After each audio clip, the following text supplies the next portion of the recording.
residents or a student? We have staff, we have students, artists in residence, visiting artists, faculty, and then we have friends. And we have so many people. We usually typically get people from about 30 countries and 40 states every summer, and it's phenomenal. And 5 sessions over the summer, and you don't necessarily have to be, well, do you have to be a experienced glass artist to get in? We have classes and programs for complete novices up to the most advanced professionals you can imagine. We've had visual artists like Nancy Graves or this summer Jim Dine who are very experienced professional artists who don't work in glass, and we help them have a glass experience. Kiki Smith came out a few years ago and now has incorporated glass in a lot of what she does. But we also have sophomores in art school and freshmen in art school who say, glass, And is there anything like this in the world?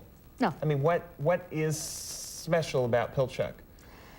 I think there's a real energy. I mean, you can certainly study glass art at other places. Well, you could take a class here or there.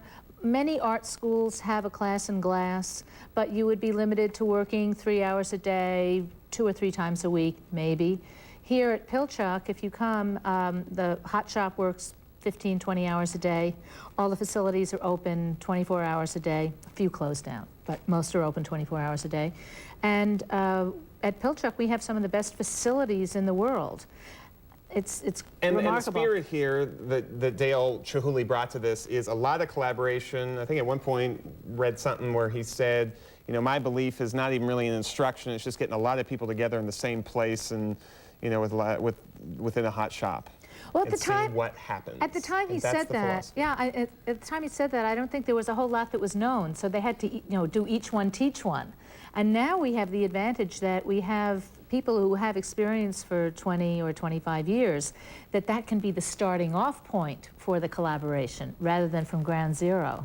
And when you have one person coming with 20 years of one experience, another with 10 years, another with 15 years, and you put them together, I think the sophistication of what they can do aesthetically and technically, what they feel the courage to embrace and challenge is just incredibly sophisticated. Ginny Ruffner, how important is Pilchuck Glass School to your own art? Well, it's one of the main reasons I moved here from the East Coast 15 years ago, was because of the camaraderie and the inspiration that I found at Pilchuck. And one of the wonderful things about Pilchuck is that it has managed to maintain both a high level of education, you can't get a lot of it anywhere else, with the camaraderie and just plain fun that's still there. It's a great experience. I love it. It sounds like summer camp. I mean, you've got these. Yeah, it is. It's residential, yeah. so people live there, and you eat in a lodge and campfires at night, and.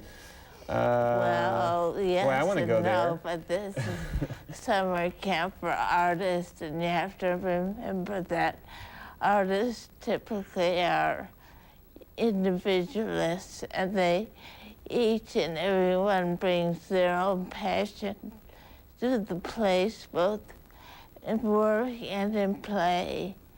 And so it is a wonderful type of summer camp, but it's really great, educational, inspiring, wonderful summer camp.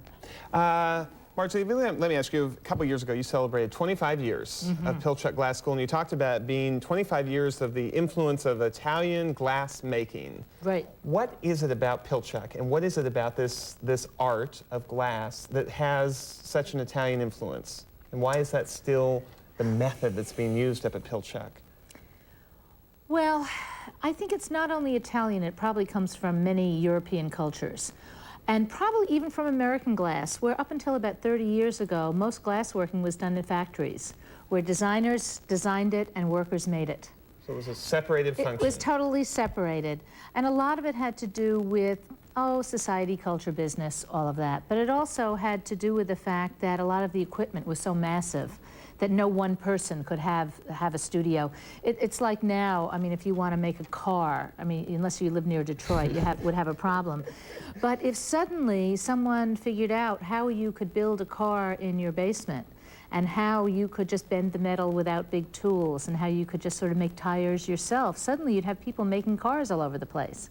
And in the early 60s, the whole sort of science and technology around glass was made accessible to artists. I mean, it brought the designers. The artists They could stand. became The artists became the makers the all blowers. together. Yeah. And in Europe, there still was a lot more of a division. And so at Pilchuck, you would see a lot of the designers, the European designers, or the craftsmen come over here, and here they could be totally an artist and a designer and have the kind of fulfillment on a personal level that someone has when they have an idea and they make it become a reality. And do you trace some of this art, this kind of thing, to Venice and to Italy? Oh, a lot of it happens. I mean, Is that where this started? No, it really started in Egypt and started around the sort of the east coast of the Mediterranean, where they really started making glass. But the whole Mediterranean had all the right chemistry. You know, had all the right minerals, it had all the right rocks, it had sand. That's how you make glass. You take sand, you mix it with soda and stuff, and you heat it up, and you burn the trees from the mountains and the sand from the beach. And that's how you make glass. So they had all the makings. They had all the makings, yeah. And so Venice, the island of Murano became the center of where glass was really done and developed. And the reason Pilchuck and Venice got connected very early on had to do with the Vanini family. The Vanini family had a factory in Venice where they believed that you wanted to bring outsiders in to come and help design. And so they had a lot of architects in the 30s and 40s, but came the 60s, the people who were involved with the factory invited some American artists and kids over, like Dale Chihuly and like Dick Marcus. Radical. Oh yeah, and they came over and they gave them the free run of the factory. And Ben Moore, who lives in Seattle, was one of the earliest people to go over.